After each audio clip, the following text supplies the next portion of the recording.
லூக்கா 24வது அதிகாரம் 6வது வசனத்திலே இப்படியாய் சொல்லப்படுகிறது, அவர் இங்கே இல்லை, உயிர்த்தெழுந்தார். ஆமென். நம்முடைய ஆண்டவர் இயேசு கிறிஸ்து உயிர்த்தெழுந்த ஒரு தேவன். ஆமென். இந்த உலகத்துல எத்தனையோ ஞானிகள் இந்த உலகத்திலே வந்தது உண்டு, பிறந்தது உண்டு. ஆனால் அவர்கள் எல்லாரும் மரித்து போனார்கள். ஆனால் ஆண்டவர் இயேசு கிறிஸ்துவோ அவர் கல்லறையிலே இல்லை, அவர் உயிரோடு கூட எழுந்த தெய்வமாக அவர் இருக்கிறார் என்பதை நாம் நன்றாக புரிந்து கொள்ள வேண்டும். வெளிப்படுத்தல் 1:18 நாம் வாசிக்கிறோம், மரித்தேன் ஆனாலும் இதோ சதா காலங்களிலும் நான் உயிரோடு இருக்கிறேன். மரித்தேன் ஆனாலும் இதோ சதா காலங்களிலும் நான் உயிரோடு கூட இருக்கிறேன்.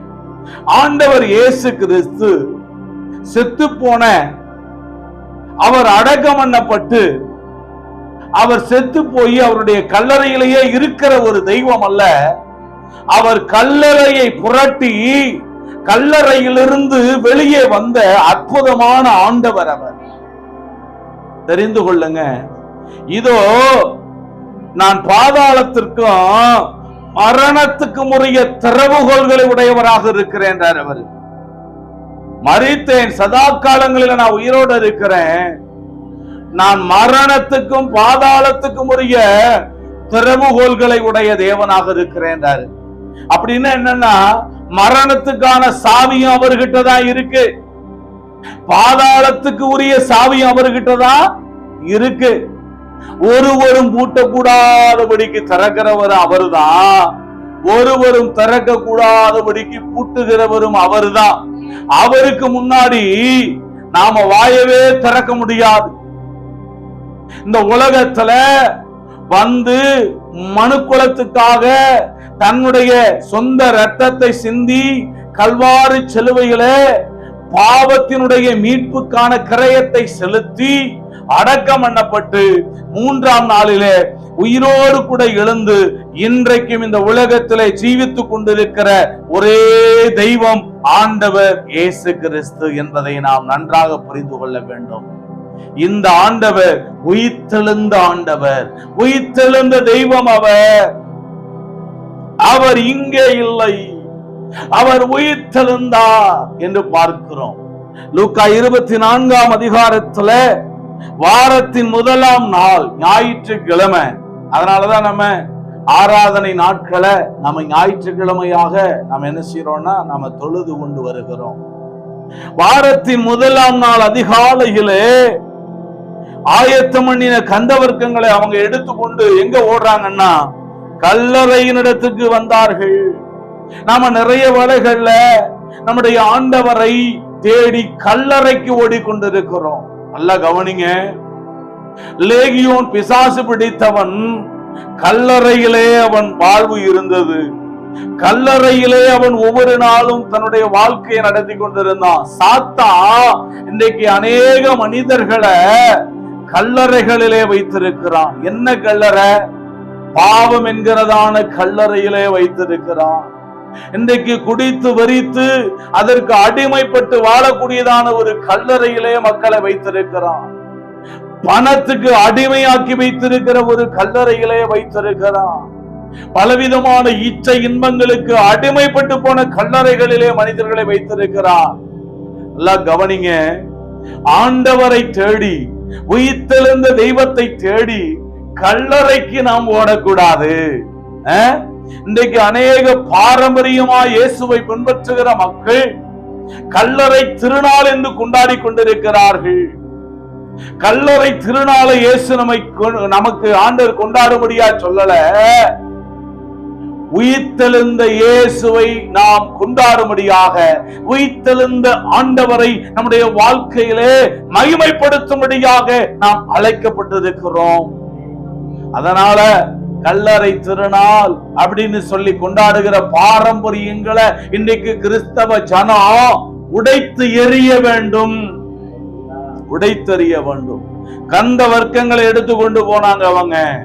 இன்னைக்கு நம்ம ஆட்கள் என்ன செய்யறாங்கன்னா நிறைய பூமாலைகளை எடுத்துக்கொண்டு நிறைய பாத்தீங்கன்னா வாசனை திரவியங்களை அவங்களுக்கு அவங்க உயிரோடு இருந்த காலத்துல எதை ரொம்ப பிரியமா சாப்பிடுவாங்களோ அதையெல்லாம் வாங்கி கொண்டு போய் கல்லறையில வைத்து அவர்கள் அங்கே வருவார்கள், காட்சி தருவார்கள் என்று சொல்லி அவங்க நம்பிக்கொண்டிருக்கிறார்கள்.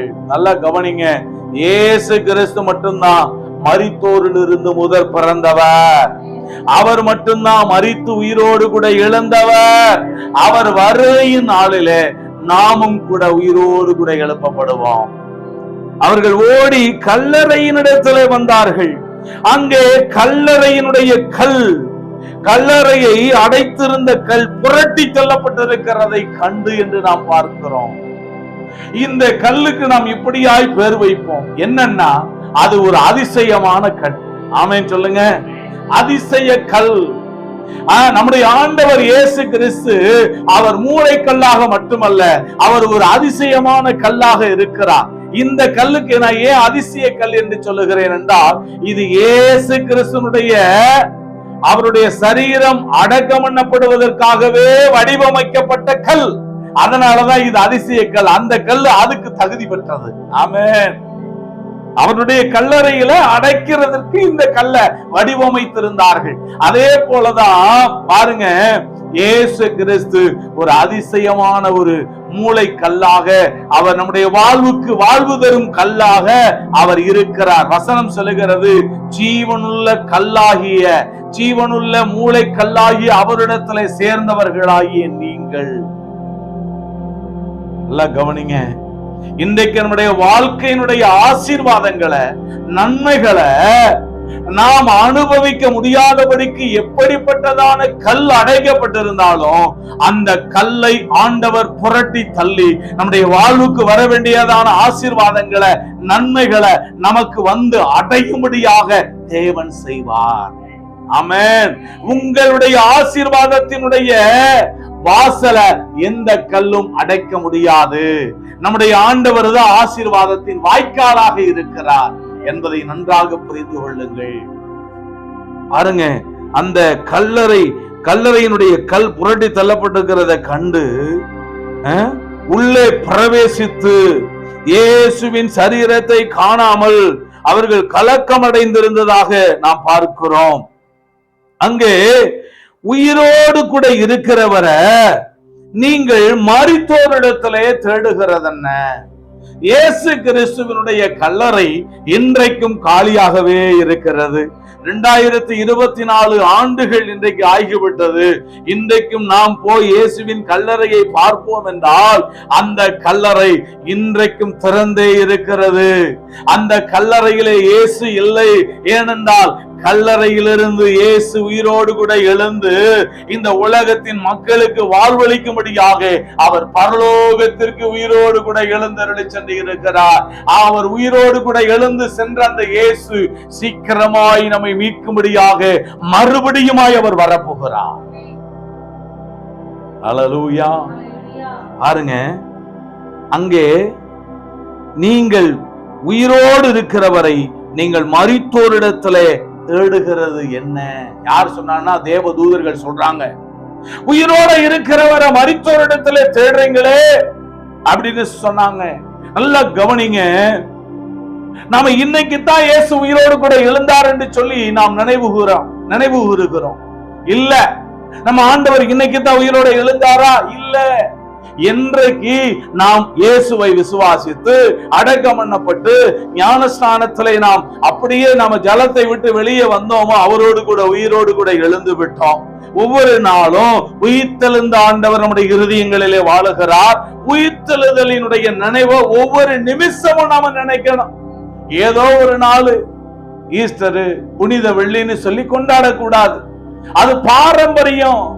ஆனா இயேசு உயிர்த்தெழுந்தவராக நமக்குள்ளே வாழ்ந்து நம்மை ஆளுகை செய்து நடத்துவதுதான் உண்மையான உயிர்த்தெழுந்த பண்டிகை. யோபு சொல்றாரு, என் மீட்பர் உயிரோடு இருக்கிறார். அவர் ஏற்கனவே சொல்லிட்டாரு. பாருங்க, இயேசு கிறிஸ்துவை அவர் பார்த்ததில்லை, இயேசு கிறிஸ்துனுடைய கல்வாரி பாடுகளை அவர் பார்த்தது கிடையாது. ஆனா அதுக்கு முன்பாகவே சொல்லிட்டாரு, என் மீட்பர் உயிரோடு கூட இருக்கிறார், கடைசி நாளிலே அவர் பூமியின் மேல நிற்பார், இந்த தோல் முதலானவைகள் அழுகி போன பின்பு என் சொந்த கண்களாலே நான் அவரை பார்ப்பேன் என்று அறுதியிட்டு உறுதியாக சொல்லுகிறார். அதே போலதான் நம்முடைய மீட்பர் இயேசு கிறிஸ்து உயிரோடு கூட இருக்கிறார். இந்த உலகத்துல எத்தனையோ ராஜாக்கள் பிறந்து மரித்து போய்விட்டார்கள், எத்தனையோ ஞானிகள் மரித்து அவர்கள் கடந்து போய்விட்டார்கள். ஆனால் இயேசு கிறிஸ்து மாத்திரமே மரித்து அடக்கம் பண்ணப்பட்டு 3ஆம் நாளிலே உயிரோடு கூட எழுந்து இன்றைக்கும் காலியாயிருக்கிற கல்லறையாக இந்த உலகத்திற்கு அது தன்னை காண்பித்துக் கொண்டிருக்கிறது. சோத்திரம். அவர் இங்கே இல்லை. அப்ப இங்கே இல்லை. நம்ம இன்னைக்கு இயேசுவை எங்க தேடிக்கிட்டு இருக்கிறோம்? கட்டடங்கள்ல இயேசுவை தேடாதீங்க, கல்லறைகளில இயேசுவை தேடாதிருங்க. ஏதோ ஒரு சுவரிலே மாட்டி வைக்கப்பட்டிருக்கிறதான படங்களிலே சிலுவையினுடைய உருவத்தை வைத்து அதிலே தொங்கிக் கொண்டிருக்கிற இயேசுவை, அதுதான் இயேசுன்னு சொல்லி நம்பிக்கொண்டிருக்காதிருங்கள். இந்த இயேசு கிறிஸ்து அவர் வல்லமையுடையவர், மகிமையானவர். அவர் இன்றைக்கு அவர் மரித்து உயிரோடு கூட எழுந்து பரலோகத்திற்கு சென்றிருக்கிறார். நாம் அவரை குறித்து தியானிக்கும் போதெல்லாம், நினைக்கும் போதெல்லாம், அவரை தொழுது கொள்ளும் போதெல்லாம் நமக்கு அருகிலே வந்து நம்முடைய ஜெபத்தை கேட்டு, விண்ணப்பத்தை கேட்டு, நம்முடைய கண்ணீரை துடைத்து, நம் தேவைகளை சந்தித்து, நம் வாழ்க்கையில அற்புதங்களை செய்கிற ஆண்டவராக இருக்கிறார். உயிரோட எழுந்த தெய்வம் தான் உயிரோட வாழுகிற நமக்கு உதவி செய்ய முடியும். ஆமென். வார்த்தைகளை கவனிங்க, என் முகத்தை கவனிங்க. ஸ்தோத்திரம். பாருங்க, அவர் இங்கே இல்லை, உயிரோடு கூட எழுந்தார். 9வது வசனத்துல பார்க்கிறோம், அவர்கள் கல்லறையை விட்டு திரும்பி போய். கல்லறையை விட்டு நம்ம திரும்பி போகணும். கல்லறையிலேயே வாழ்ந்து கொண்டிருக்க கூடாது. இன்னைக்கு நிறைய வேளைகள்ல செபிக்கிறோம், நிறைய வேளைகள்ல ஆண்டவரிடத்துல நாம் போய் மன்றாடி விண்ணப்பம் செய்கிறோம். ஆனால் நமக்குள்ளாக எப்படிப்பட்டதான கல்லறை இருக்கு தெரியுமா? அவிசுவாசம் என்கிற கல்லறை இருக்கிறது, சந்தேகம் என்கிறதான கல்லறை இருக்கிறது, அவநம்பிக்கை என்கிறதான கல்லறை இருக்கிறது, பயம் என்கிறதான கல்லறை நமக்குள்ள இருக்கிறது. ஏன்னா அப்படித்தான் வசனம் சொல்லி இருக்கு பாருங்க. இவைகள் அவங்க சொன்னப்ப இவர்களுடைய வார்த்தைகள் என்ன செஞ்சா, இவர்கள் வார்த்தைகள் அவர்களுக்கு வீண் பேச்சாக தோன்றினதனால் அவர்கள் இவர்களை நம்பவில்லை. இயேசு உயிரோடு கூட எழுந்தார் என்று சொல்லப்படுகின்ற இந்த செய்தி இந்த உலகத்திற்கு வேடிக்கையாக இருக்கிறது. ஆனால் அவரை விசுவாசிக்கிற மக்களுக்கோ அது ரட்சிப்பை ஏற்படுத்துகிறது. ரட்சிப்பை ஏற்படுத்துதுங்க. அவர்கள் இந்த பேச்ச வீண் பேச்சு நினைச்சாங்களா? இன்னைக்கு இயேசு கிறிஸ்துவை பற்றியதான பிரசங்கம், இயேசு கிறிஸ்துவினுடைய உயிர்த்தெழுதலை பற்றியதான இப்படிப்பட்ட செய்திகள் இந்த உலக மக்களுக்கு, சில பாரம்பரிய கிறிஸ்தவர்களுக்கும் கூட வீண் பேச்சாக இருக்கிறது. அவர்கள் இவர்கள் சொன்னதை நம்பவில்லை. நல்லா கவனிங்க, இயேசு கிறிஸ்து உயிரோடு கூட எழுந்தார் என்கிற இந்த செய்தியை நாம் ஒவ்வொரு நாளும் நம்முடைய இருதயத்திலே நம்பும் போது நம்முடைய வாழ்க்கையில அவர் உயிர்த்தெழுந்ததினாலே உண்டான ஆசீர்வாதங்களை அனுபவிக்க நாம் தகுதி பெறுகிறோம். ஆமென் சொல்லுங்க. அவர்கள் இவர்களை நம்பவில்லை. அப்ப நம்ம என்னன்னா, கல்லறையினிடத்திற்கு, கல்லறையை விட்டு திரும்பி போய் கல்லறைக்கு ஓடுகிறோம். கல்லறையினிடத்துல ஓடி போய் அங்க இருக்கிறாரான்னு சொல்லி தேடி பார்க்கிறோம். ஆனா கல்லறையை விட்டு திரும்பி போகணும் நம்ம. ஆமென். பாவன்ற கல்லறையை விட்டு திரும்பி போ. வாழ்க்கையில என்னென்ன தேவையில்லாத கெட்ட பாவ பழக்கங்கள் அடிமைப்படுத்தி உன்னை வைத்திருக்கிறதோ அப்படிப்பட்டதான கல்லறையை விட்டு நீ திரும்பி போ. எங்க திரும்பி போகணும்னா ஆண்டவர் இயேசு கிறிஸ்துவினுடைய பாதத்துக்கு திரும்பி போ. வேற எங்கேயும் போகாத. அப்பதான் புது வாழ்வு நீங்கள் அடைந்து கொள்வீர்கள். இங்க பாக்குறோம், பேதுருவோ எழுந்திருந்து கல்லறையின் இடத்திற்கு ஓடி. நம்ம எங்க ஓடுறோம்? கல்லறையின் இடத்துக்கே ஓடிக்கொண்டிருக்கிறோம். திரும்ப திரும்ப செய்த பாவங்களுக்கே ஓடிக்கொண்டிருக்கிறோம். இல்ல. இன்றைக்கு இயேசு கிறிஸ்துவை நாம் உயிர்த்தெழுந்த ஆண்டவரை பார்க்கும்படியாக நாம் ஓட ஆரம்பிக்கிறோமோ, அன்றைக்கு அவருடைய முகத்தினுடைய சாயல் நமக்கு கிடைக்கும், அவருடைய முக பிரகாசம் நமக்கு உண்டாகும். கல்லறையின் இடத்துக்கு ஓடி யார் ஓடுறது? அப்போஸ்தலன் பேதுரு குனிஞ்சு பார்க்கிறான். சீலைகள் தனிப்பட வைத்திருக்கிறதை கண்டு ஆச்சரியப்பட்டு திரும்பி போறான். ஸ்தோத்திரம், ஹல்லேலூயா. கர்த்தருடைய வார்த்தையை கவனிங்க. இங்க 11வது வசனத்துல கல்லறையின் இடத்துக்கு ஓடி நம்ம எங்க ஓடுறோம்? நம்முடைய ஓட்டம் எப்படிப்பட்டதா இருக்குங்க? பந்தய பொருளை பெற்றுக்கொள்ளும்படியா ஓடுகிறோமா? நம்முடைய பந்தய பொருள் யாரு? நம்முடைய ஆண்டவர் இயேசு கிறிஸ்து. பந்தய சாலையில ஓடுகிறவெல்லாரும் ஓடுவாங்க, ஆனா ஒருவன் மட்டும்தான் பந்தய பொருளை பெறுவான் அப்படின்னு அறியீர்களா? ஆகையால் உங்களுடைய ஓட்ட வீணா போக கூடாது. ஆகாயத்தில் அடிக்கிறவனாக நான் சிலம்பம் பண்ண மாட்டேன்னு சொல்லி பவுல் சொல்றாரு. ஆகையால் மேகம் போன்ற இத்தனை திரளான சாட்சிகள் நம்மை சூழ்ந்து கொண்டிருக்க, நம்மை சுற்றி நெருங்கி நிற்கிற பாவத்தை, பாரங்களை உதறி தள்ளிவிட்டு யாரை நோக்கி ஓடணும்? கல்லறையை நோக்கி அல்ல, கல்லறையில் இருந்து உயிரோடு கூட வெளியே வந்த இயேசு கிறிஸ்துவை நோக்கி நம்முடைய ஓட்டங்கள் இருக்க வேண்டும். நம்முடைய வாழ்வு அப்படிப்பட்ட அஸ்திவாரமுடையதாய் காணப்பட வேண்டும். ஸ்தோத்திரம். பாருங்க 22வது வசனம்.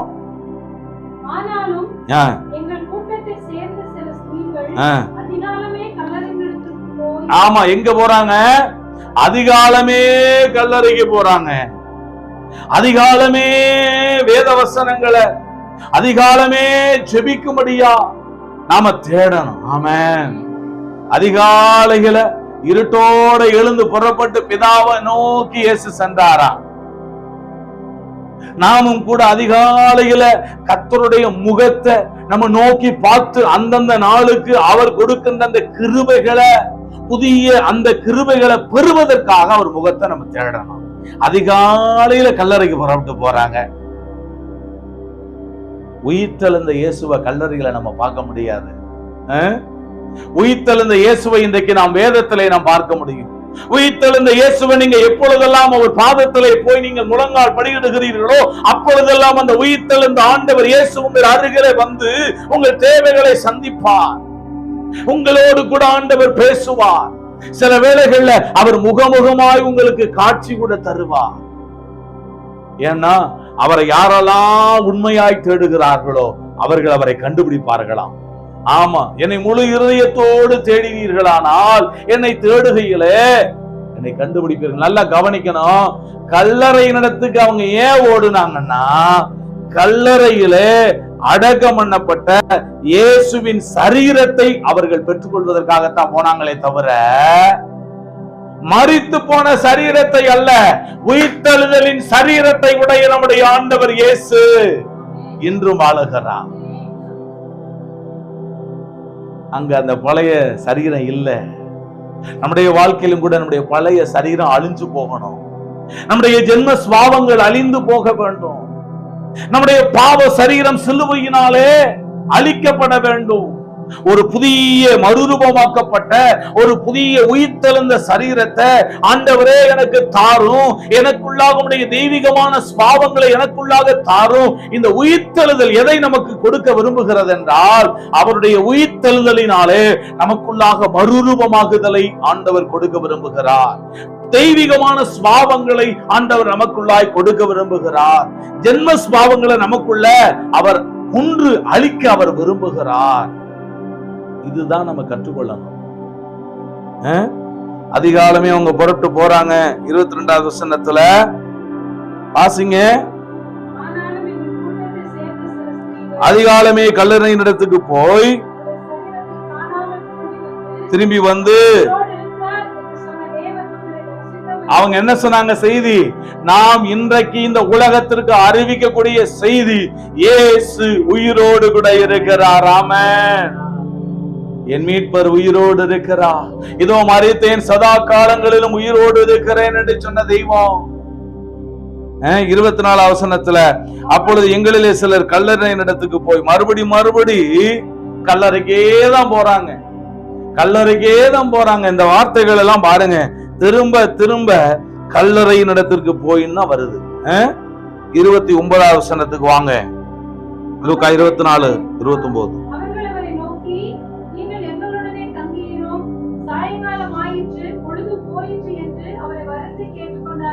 கவனிங்க, இந்த எம்மாவு சீசர்கள் இயேசு அவர்களோடு கூட நடந்து போனார். எப்பெல்லாம் நாம் இயேசு கிறிஸ்துவை பற்றி நாம் பேசுகிறோமோ அப்பொழுதெல்லாம் அவர் நம்மோடு கூட தங்கும்படியாக, நம்மோடு பேசும்படியாக, உறவாடும்படியாக, ஐக்கியப்படும்படியாக கடந்து வருகிறார். அவரை பற்றி பேசணும். நம்ம எப்ப பார்த்தாலும் என்ன செய்யக்கூடாதுன்னா பிரச்சனைகளை பத்தியே பேசிக்கிட்டு இருக்க கூடாது, சாத்தான பத்தியே பேசிக்கிட்டு இருக்க கூடாது, விசுவாச பற்றியே பேசக்கூடாது.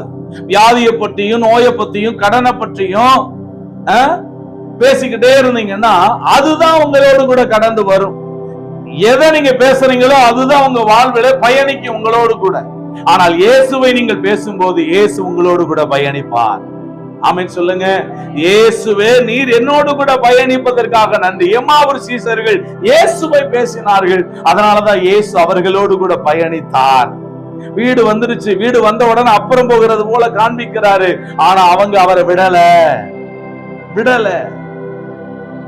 என்ன செய்தாங்கன்னா, ஆண்டவரே பொழுது போயிருச்சு, இரவு வேளை, அதனால நீர் எங்களோடு கூட வந்து தங்கியிரும் என்று வருந்தி கேட்டுக்கொண்டார்கள். நல்லா கவனிங்க, நம்முடைய இருதயமாகிய வீட்டுக்குள்ள, நாம் வசிக்கக்கூடியதான வீடுகளுக்குள்ள நம்முடைய ஆண்டவர் இயேசு கிறிஸ்துவுடைய தெய்வீகமான பிரசன்னம், ஆண்டவர் இயேசு கிறிஸ்துவுடைய அவருடைய பரிபூரணமான அசைவாடுதல் காணப்படும்படியாக அவரை நம்முடைய வீட்டுக்குள்ளாக அழைக்க வேண்டும். ஆமென். இன்னைக்கு இயேசு அறியாத மக்கள் தங்களுடைய வீடுகளை பாத்தீங்கன்னா பல வாசனை திரவியங்களால பாத்தீங்கன்னா பலவித சுத்தங்களை ஏன் செய்யறாங்கன்னா துஷ்ட சக்திகள் உள்ள நுழையக்கூடாதுன்றதுக்கு தான். ஆனா நம்முடைய ஆண்டவர் இயேசு கிறிஸ்துவின் வீடுகளுக்குள்ள வாசம் பண்ண அவரை நாம் வருந்தி கேட்டுக்கொள்ள வேண்டும். எப்பொழுது அவரை வருந்தி கேட்டுக்கொண்டார்களோ அப்பொழுது அவர் அவருடைய வீட்டுக்குள்ள தங்கும்படியாய் அவர் கடந்து போனார். ஆமென். உயிர்த்தெழுந்த ஆண்டவரை பற்றி தியானியுங்கள், உயிர்த்தெழுந்த ஆண்டவரையே உங்கள் வாழ்க்கையில பேசுங்கள். அப்பொழுது உங்க வாழ்க்கையில கல்லறையின் வாழ்வுக்கு கர்த்தர் ஒரு முடிவை கட்டுவார். ஆமா, முடிவு கட்டுவாருங்க. 29வது வசனம் நம்ம படித்தோம். 36வது வசனத்தை வாசிங்க.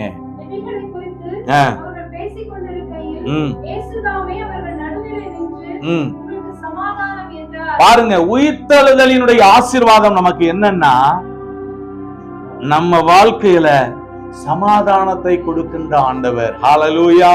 இந்த உலக சமாதானத்தை தேடி எங்கெங்கோ ஓடிக்கொண்டிருக்கிறது, சமாதானம் கிடைக்காதான்னு ஓடிக்கொண்டிருக்கிறது. சமாதானம் இல்லாதனாலதான் அதிகமான டிப்ரெஷன், மன அழுத்தங்கள்ல மக்கள் தற்கொலை செய்து வாழ்கிறார்கள். குடும்பங்களில பிரிவினைகள், குடும்பங்களிலே சண்டைகள், குடும்பங்களிலே வாக்குவாதங்கள், குடும்பங்களிலே பலவிதமான அமைதி இல்லாத காரியங்கள் காணப்படுகிறது. ஆனா இயேசுவோ அவர்கள் வீட்டுக்குள்ள போய் நடுவுல நின்று உங்களுக்கு சமாதானம்னு சொன்னார். நல்லா கவனிங்க, இயேசு உயிரோட எழுந்து அவர் முதல்ல அவர் வாயிலிருந்து என்ன சொன்னாரு? ஆமா, மரியாள முதல்ல பார்த்த உடனே பயப்படாதேன்னு சொன்னாரு. ஃபர்ஸ்ட் நல்லா கவனிங்க, உயிர்த்தெழுதலின் முதல் ஆசீர்வாதம் என்ன அப்படின்னா, நீங்க பயப்படாம இருங்கன்றது. ஆமா, எதை குறிச்சும் கர்த்தருடைய பிள்ளைகள் பயப்படக்கூடாது. ஏன்னா உயிர்த்தெழுந்த ஆண்டவர் நம்மோடு இருக்கிறார். பயப்படாதே, நான் உன்னோடு கூட இருக்கிறேன், உலகத்தின் முடிவு வரையும் நான் உன்னோடு இருக்கிறேன் அப்படின்னு சொன்னவரு. எதை குறிச்சு நீங்க பயப்பட வேண்டியதில்லை. அதான் முதல்ல உயிர்த்தெழுதலின் முதலாம் ஆசீர்வாதம் என்னன்னா, நீங்க பயப்படாத ஒரு வாழ்க்கை. இந்த உலகத்துல எதை குறித்து நீங்க பயப்பட வேண்டிய அவசியம் இல்ல. இயேசு உங்களோடு இருந்த பாவத்தை குறித்து, வியாதியை குறித்து, நோயை குறித்து, எதிர்காலத்தை குறித்து நீங்கள் பயப்பட வேண்டிய அவசியம் இல்ல. கவனிங்க. ஹல்லேலூயா. இரண்டாவது, உங்கள் நடுவில் நின்று என்ன செய்யறாரு? உங்களுக்கு சமாதானம் சொல்றாரு. ஆண்டவரே, உம்முடைய சமாதானத்தை எனக்கு தாருன்னு கேளுங்க. வேத வசனத்துல சொல்லிருக்கு, என்னுடைய சமாதானத்தையே நான் உங்களுக்கு கொடுக்கிறேன், சமாதானத்தை நான் உங்களுக்கு வைத்து போகிறேன். உங்கள் இருதயம் பயப்படாமலும் கலங்காமலும் இருப்பதாக சொன்னாரு. பாருங்க, உங்க இருதயம் பயப்பட வேணும், அங்கேயும் பயப்படாம சொல்றாரு, கலங்காம இருன்னு சொல்றாரு. அவங்க கலங்கி கொண்டிருந்தார்கள், பயந்து கொண்டிருந்தார்கள், நடுங்கி கொண்டிருந்தார்கள். அப்படிப்பட்ட நடுக்கமுள்ள கலக்கமுள்ள அந்த இருதயத்தை பார்த்து இயேசு சொன்னார், உங்களுக்கு சமாதானம். இன்றைக்கு குடும்பத்திலே சமாதானம் இல்லாமல் தவிக்கிறீர்களா? இயேசு கிறிஸ்து உயிர்த்தெழுந்த இந்த ஆண்டவர் இயேசுவை நீங்கள் விசுவாசித்து நம்பும் பொழுது உங்கள் வாழ்க்கையில சமாதானம் கடந்து வரும். பிரியமானவர்களே, வாசிங்க அடுத்த வசனத்தை. 51 இல்லையே, இல்ல 38.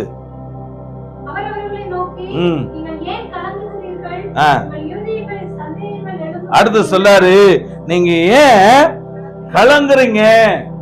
உங்க இருதயங்களை ஏன் சந்தேகம் வருது? கலங்காதீங்கன்னு சொல்லாரு. கலங்காத உங்க இருதயங்கள். அடுத்து உயிர்த்தெழுதலின் ஆசீர்வாதம் என்னன்னா, நம்முடைய இருதயங்கள்ல நம்ம எதை குறித்தெல்லாம் கலங்கி கொண்டு இருக்கிறோமோ, ஐயோ என் பிள்ளை எப்படி இருப்பானோ, என் எதிர்காலம் எப்படி இருக்குமோ, என்னுடைய குடும்பங்கள் எப்படி இருக்குமோ, என்னுடைய வேலையின் காரியங்கள் எப்படி இருக்குமோ அப்படின்னு நீங்க எப்பெல்லாம் கலங்கி தவிக்கிறீர்களோ அப்பொழுதெல்லாம் ஆண்டவர் உங்களை பார்த்து சொல்லுகிறது என்ன அப்படின்னா, உங்கள் இருதயங்களிலே நீங்கள் கலங்குகிறது என்ன, கலங்குகிறது என்ன, உங்கள் இருதயங்கள்ல ஏன் சந்தேகம் எழும்புது அப்படின்னு சொல்லி கேட்கிறாரு. சந்தேகப்படாதீங்க. சந்தேகப்படுகிறவன் கர்த்தரிடத்துல எதையும் பெறலாம் என்று நினையாதிருப்பானாக. சந்தேகமே படக்கூடாது. ஆண்டவரிடத்துல வந்துட்டா, ஆண்டவரே எந்த சூழ்நிலையிலும் நான் உங்களை சந்தேகப்பட மாட்டேன், அவிசுவாசப்பட மாட்டேன். என் தேவனாகிய கர்த்தரை நான் விசுவாசித்து இருக்கிறேன். அவர் எனக்கு தேவையான நன்மைகளை ஆசீர்வாதங்களை நிச்சயமாக எனக்கு அவர் கொடுப்பார் என்று சொல்லி நம்புவேன். அடுத்து பாருங்க 50வது வசனம்.